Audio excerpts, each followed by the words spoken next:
cutting and grand opening of Mill Creek Gardens. This is the second phase of our redevelopment of the former Montgomery Gardens site.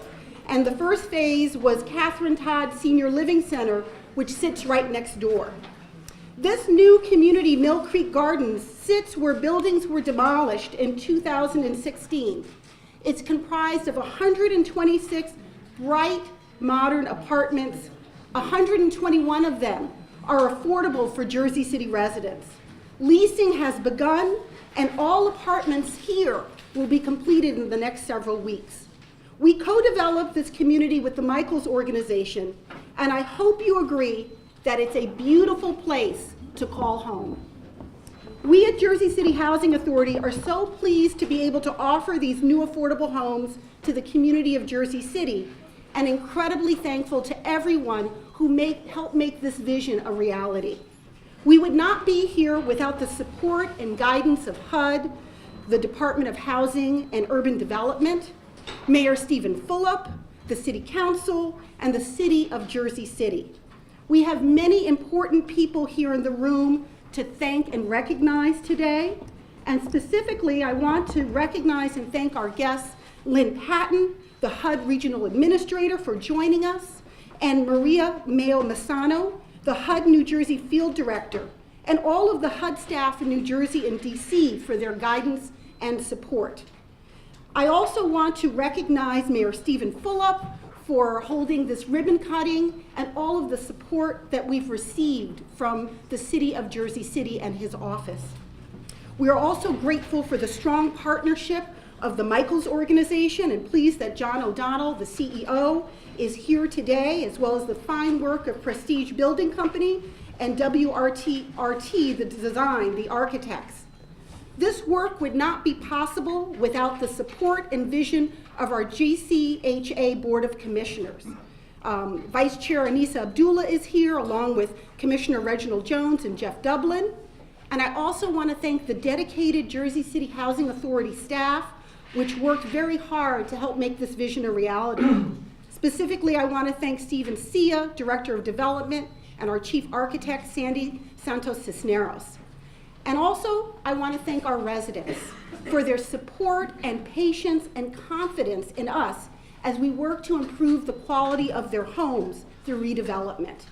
It's not easy to leave your community during redevelopment, but we are committed to restoring homes that are welcoming and places where residents have the opportunity to prosper. This started under my predecessor, Mayor Healy, and Maria Mayo, I think a decade ago. And when you initially had the vision of what Montgomery Gardens could be in the future. And while Montgomery Gardens certainly had challenges, and we recognize that these high-rise, low-income housing weren't optimum for seeing families move forward, we also recognize that it was a place that many families thrived, that they called home, that they loved being here, that they grew their families. So Maria and then Marvin and now Vivian worked with the community to design what they thought was best here, what the residents wanted. And the most important thing to us along the way was that the residents would have the right to come back here, those that wanted to continue to be a part of Montgomery Gardens. And so they redesigned what it would look like, and here we are today on the second phase of new and improved Montgomery Gardens, so to speak. And this has kind of been the model for what we're trying to do in the rest of Jersey City. We're going to the next phase of this later this year. We're also doing Holland Gardens, going out to bid later this year as well.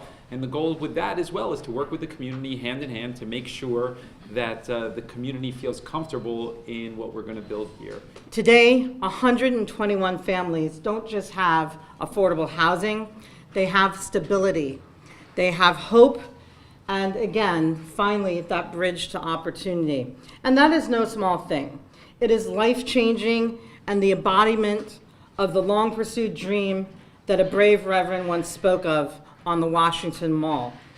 The transformation of Montgomery Gardens to Mill Creek Gardens is truly remarkable, and you all deserve to be very proud.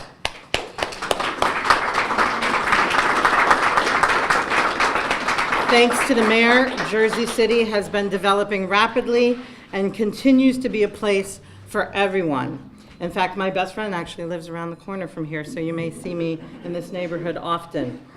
What's perhaps most remarkable about this transformation is that it was created for a neighborhood that's truly community-driven. To take the time to genuinely engage the residents as you did and incorporate that input into real family self-sufficiency and job opportunity takes a lot of work, but the results come back tenfold. And the transformation you've created here today is not only a testament to that fact, but a pathway for real independence. One of my top priorities at HUD is ensuring decent quality of living conditions for our residents and our properties. We've seen far too many examples of inhumane conditions in which so many public housing residents live. And though I've spent the last month living in New York public housing, the first HUD development that really captured my heart and attention was right here in New Jersey, Garden Spires in Newark. The dilapidated conditions at that property were so egregious that my team and I set out to reform the physical inspection process at HUD, and I'm proud to say that that is exactly what we're doing with the task force at headquarters moving forward. And thanks to, obviously, companies like Michael's that preserve affordable housing the way it should be. Inhumane conditions are slowly being eliminated across this country. And it's an honor to contribute about $20 million in HUD funding to this gorgeous property, plus federal rental assistance subsidies and tax credits to turn Michael's vision into a reality. And it's an honor to collaborate with your team on another landmark project.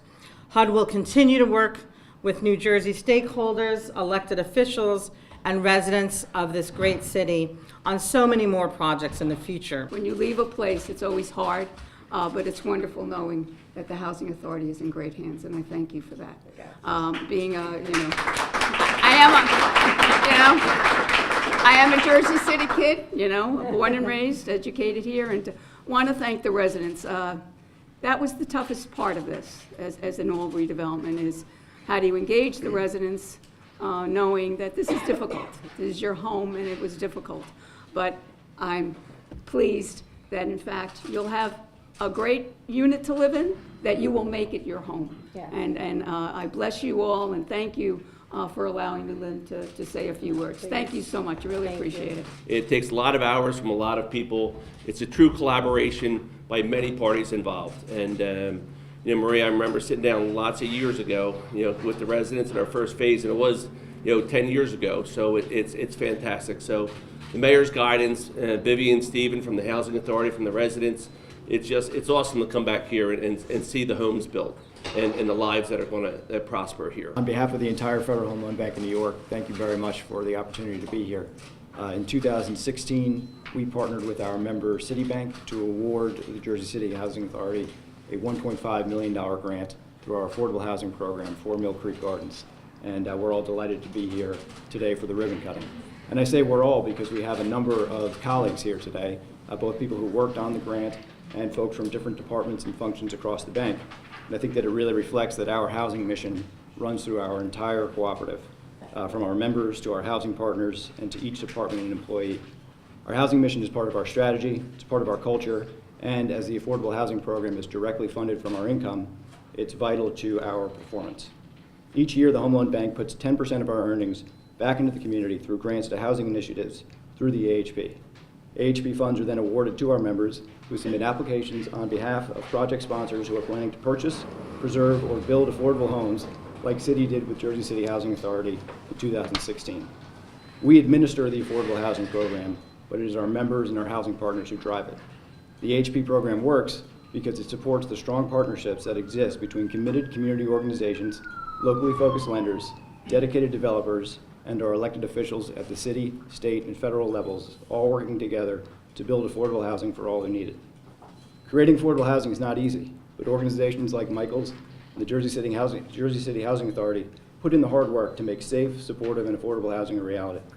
This is the 8th AHP grant that we have awarded to the Housing Authority, and through these 8 grants, totaling about $5.4 million, we've been proud to help the Housing Authority create or preserve 600 homes.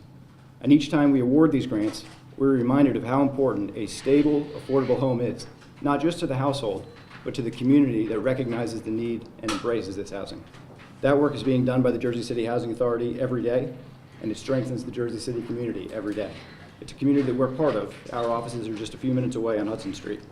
Mill Creek Gardens reflects the very best of what is possible when local lenders, housing partners, developers, and government officials work together.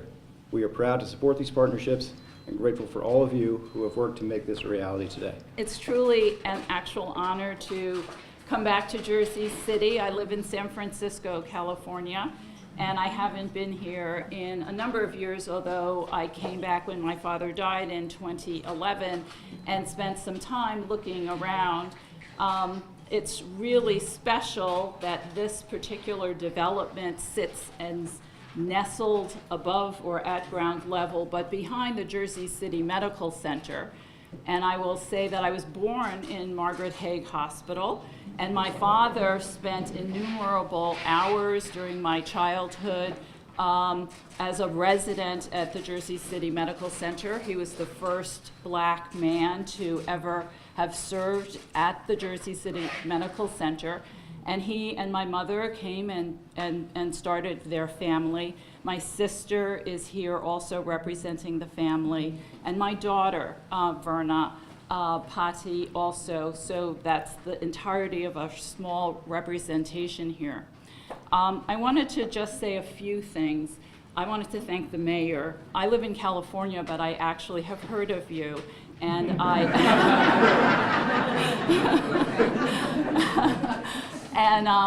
just really wanted to thank you so much for the work that you're doing to revitalize Jersey City and to get the spirit of what a very special place this city has been and can still be in its future.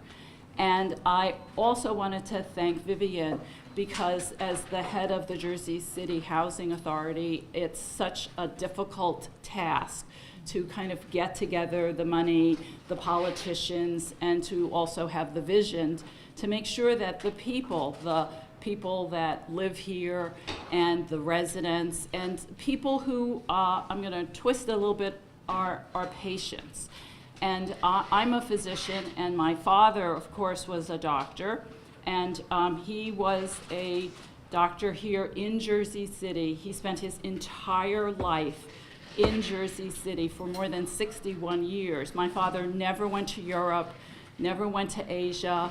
I don't think he saw 40 states in this country, but he knew every block, every corner, every restaurant in Jersey City. And as a young woman, when I would walk into some place, everybody said, "Hey, Dr. Gibbs, hi, Dr. Gibbs." And I know that some of that was because he took care of people who lived here and worked here.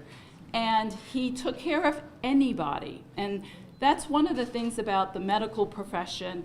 I hope that some of my medical colleagues are here, Dr. Madison, Dr. Irving, perhaps Dr. Tolliver, that they know that we don't take care of people if they're rich or if they're poor. We take care of people who are sick, who come to us to need help and have their services. And my father actually first had his office on Gifford Avenue where we lived. And I remember as a child, people pulling up in front of the house with their sick ones just to come, would he be able to take care of them? And I remember one evening, thank you, where my dad went out to the street and he said, this person was bleeding, and it's a very vivid memory, and he said, I can't treat you here. I can't treat you here. You have to go to the Jersey City Medical Center. You have to go to the medical center. So when I was trying to put together some thoughts and some remarks, the commemoration of having a street, it's a boulevard, and there's not very many black men in America who aren't named Martin or Malcolm or Barack who get a boulevard, even a street.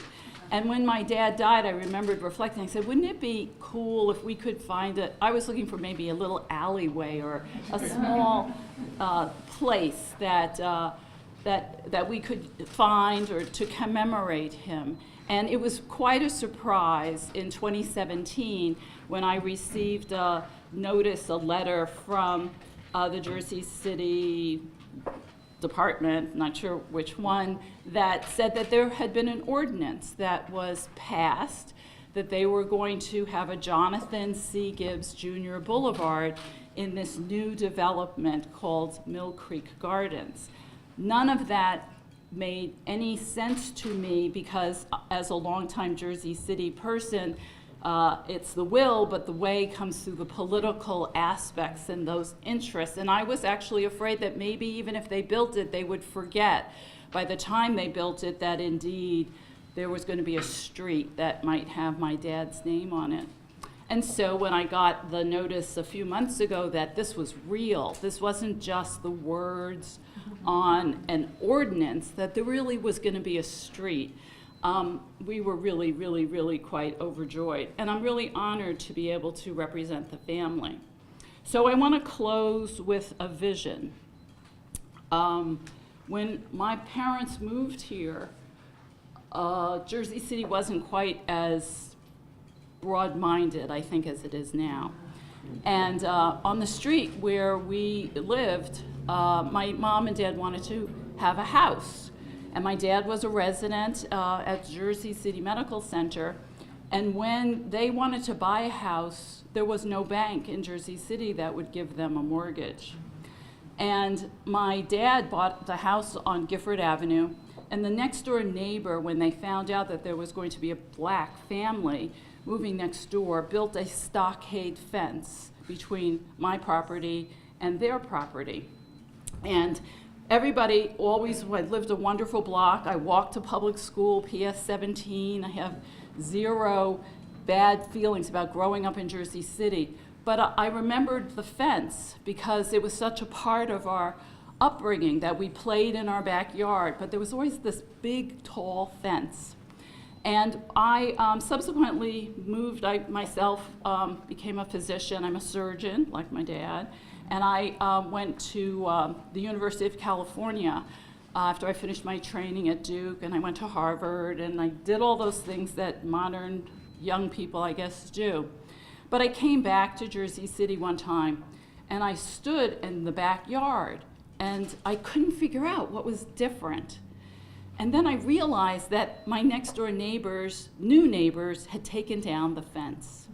And when you stood, you looked out at this expanse of openness between my backyard and my neighbor's backyard. So my neighbor is named John Hallinan. And John's father bought the house, and he had a son. And his son's name is John. But we knew John as JJ. And JJ was this little boy that used to come over to my parents' house, and my mom and him, he would say, "It's JJ, it's JJ, can I?" And through all of those years, they were our neighbors. And if you don't get the meaning of what this community or people who become your neighbors are, that's the reason that we need to build these kinds of structures for the people who live within the structures, perhaps to take advantage of the fellowships that the Michaels Corporation will offer, to see the name Jonathan C. Gibbs and wonder, who was that man? Or Jean Anyon, who was that woman? Can I be like them someday? And can we be neighbors in this community so that we can have all of the vision of greatness that perhaps could be any one of us can bring to help each other. So I wanted to thank you very much for the honor and the commemoration and the recognition of my father.